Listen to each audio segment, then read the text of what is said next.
Welcome back now for the details. In a speech marking the 47th anniversary of the October War, President Abdel Fattah el-Sisi said he salutes the martyrs whose blood was shed for Egypt, striking the best models of sacrifice for the nation. Here is the President's full speech.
In the name of God, the Beneficent and Most Merciful, the great people of Egypt, you, the great honorable people of Egypt. Today, as we celebrate the 47th anniversary of the October War victory, this victory of the October War has been a very dear one because Egyptians have had to pay dearly for this victory. 47 years ago, in order to regain a very dear and very honorable region of the whole country, which we have always sworn and pledged to protect, northern Sinai. They have paid dearly, have paid a great deal of sacrifices to do so. Today, as we celebrate, I'm addressing you to dwell upon our historical experience and to draw on lessons. The October War victory has taught us that the Egyptian nation has always been capable of revolting in order to protect its own rights and impose its dignity on others. We have also learned that right which is based on might will prevail ultimately, and that the Egyptian have also learned that the Egyptian people will never relinquish or give up its own land, and the Egyptian people will always be capable of protecting it, and that the October War is was not only a military battle which the Egyptian people had to fight and to emerge victorious. No, the October War was a real test to the capability of the Egyptian people to render dreams into reality.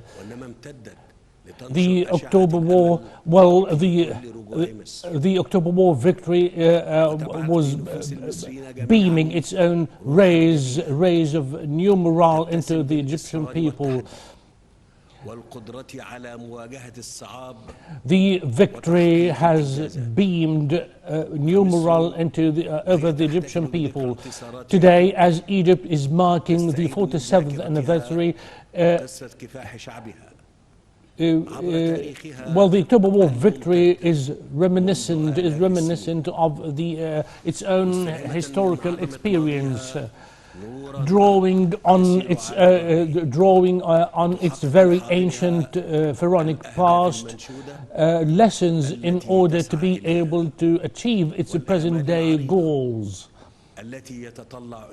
and how to achieve as well the greater hopes pinned on the incumbent generation. So we have to pay tribute to the October War generation of the military and the Egyptian people who have regained the Egyptian military its own pride and make it and help it hold its head high. And let's pay tribute as well to to great leader Muhammad Anwar al-Sadat, the late president of Egypt, who made the decision to wage war with the determination of cavaliers and determination of real men. And let's also pay tribute to all mothers who have infused into the children that land cannot be relinquished at whatever cost it is.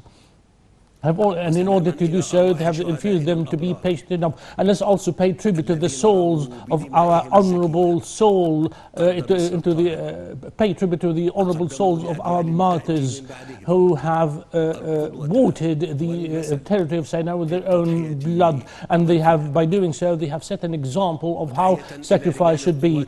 And let's also pay tribute to the present generation of the Egyptian armed forces who have deployed nationwide together with their brethren in the police force in order to safeguard the security and safety of Egypt. You, the great people of Egypt, it's no secret that threats overshadowing Egypt are still there. However, the nature of threats may have changed, but still we have to tackle overshadowing threats.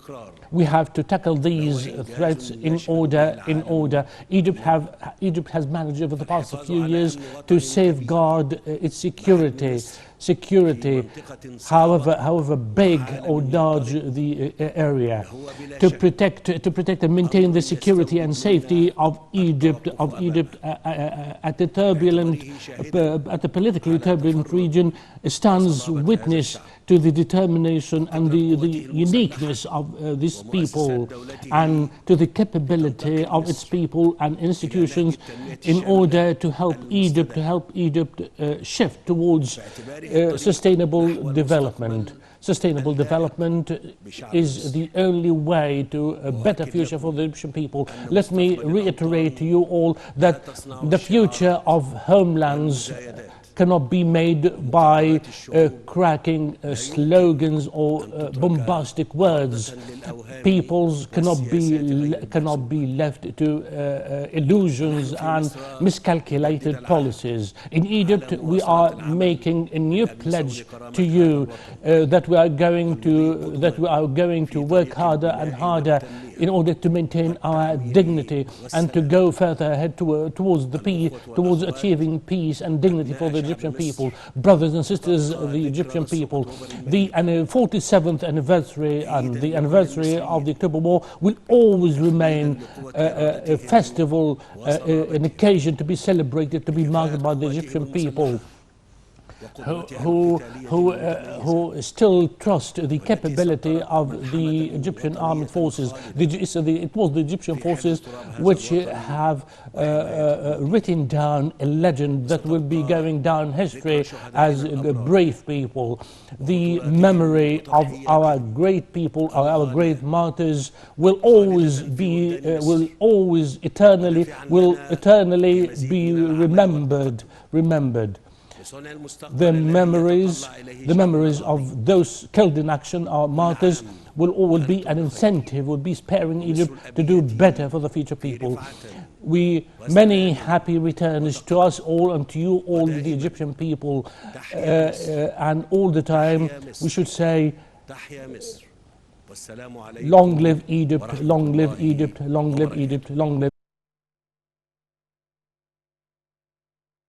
First Lady Intisar Sisi tweeted that the 6th of October will stay one of the greatest days in Egypt's history.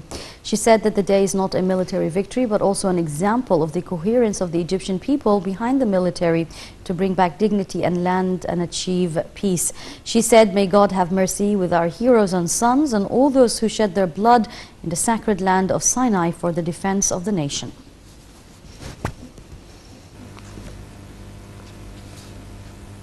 Earlier, President Abdel Fattah el-Sisi received a number of congratulatory cables on the occasion of the 47th anniversary of the October War in victory. Saudi King Salman bin Abdulaziz sent a message to the president in which he expressed his best wishes to the Egyptian people and hoped prosperity and progress for Egypt. In another message, Kuwait's Emir Nawaf al-Ahmad al-Sabah stressed that the October victory had embodied the strength of the friendly and historic relations between the two countries. President al-Sisi also received a cable from Oman Sultan Haytham ibn Tariq in which he expressed greetings on the occasion.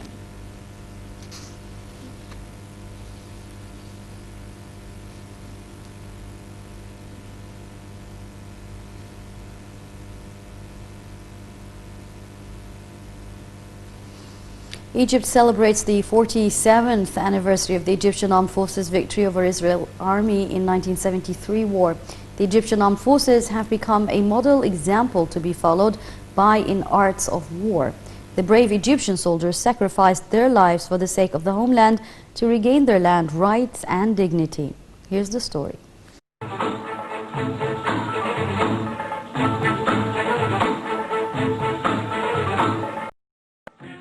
The October victorious pages.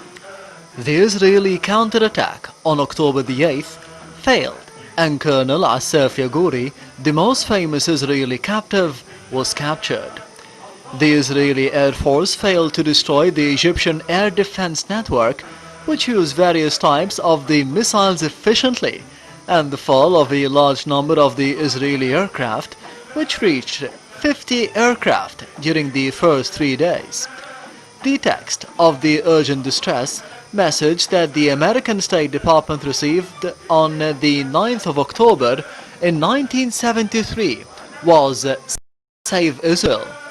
Henry Kissinger, the American Secretary of State at the time, said in his book, Kissinger's Memoirs at the White House, both Dance and Gore took Sima Dance, the Israeli ambassador to America, and General Mordecai Gore, the military attaché at the Israeli embassy in America, to speak, and told me that the losses that Israel had incurred until this moment was terrifying and unpredictable.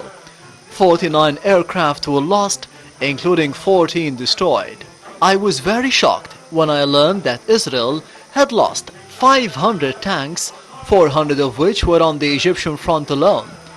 Dance requested that those numbers be kept confidential.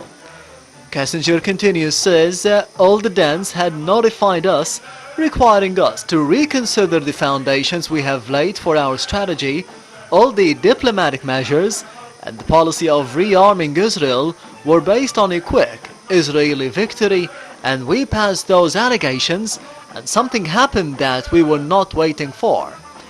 At a press conference by the Israeli Defense Minister Moshe Dayan on October the 9th, in which he said, the only thing in which we excel in aviation is that the only missiles are the most difficult for us.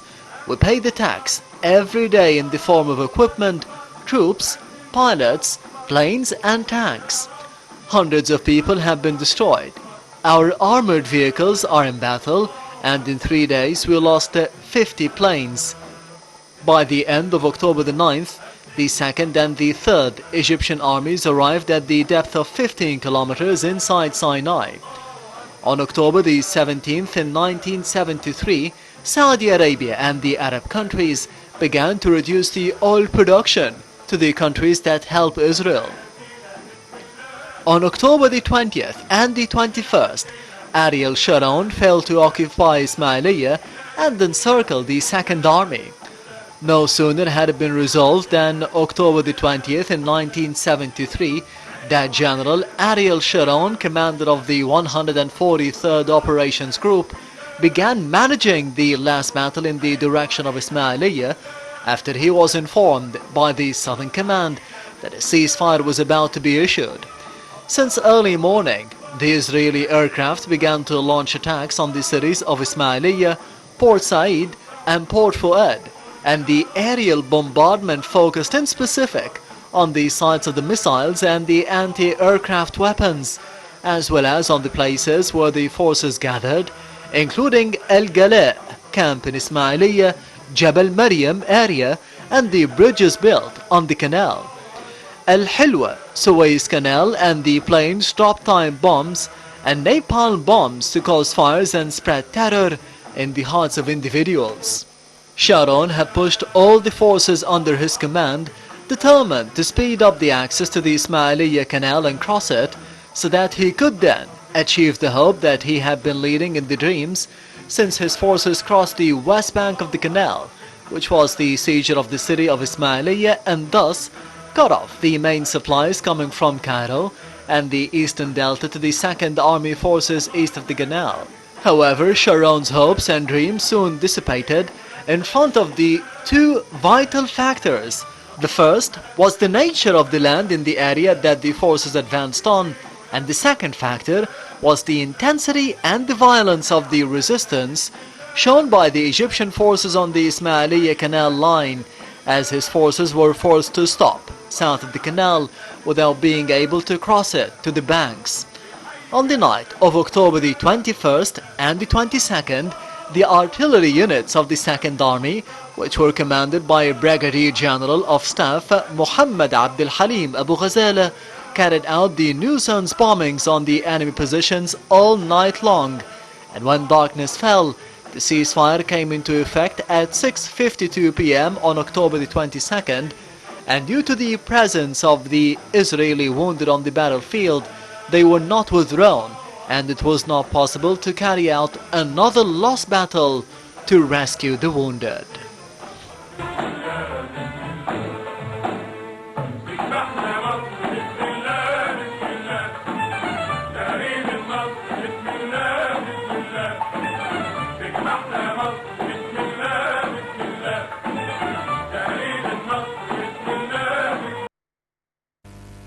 To commemorate the 47th anniversary of the October War, the National Media Authority lit up the Radio and Television Union building. The head of the NMA, Hussein Zain, issued directives for all radio and television channels affiliated to the authority for coverage of the anniversary that would suit the greatness of this national event. He said all programs must play their role in reflecting the full image for the new generations of the heroism, as well as the grandparents who exerted efforts and sweat and refused to surrender until achieving this great victory in the war for dignity. The National Election Authority announced that the final list of candidates for the parliament election came after reviewing all the verdicts issued by the Supreme Administrative Court in the State Council. The NEA set next Wednesday as the final date for candidates to concede to each other. The following announcement of the final list will also take place, and electing campaigns will be starting for the first phase governorates, which includes 14 governorates. Recording data for Egyptians abroad is also continuing until the 10th of October in preparation for the voting in the first phase, which is due on October the 21st and will last for 3 days. Voting inside Egypt will be on the 24th and the 25th of October.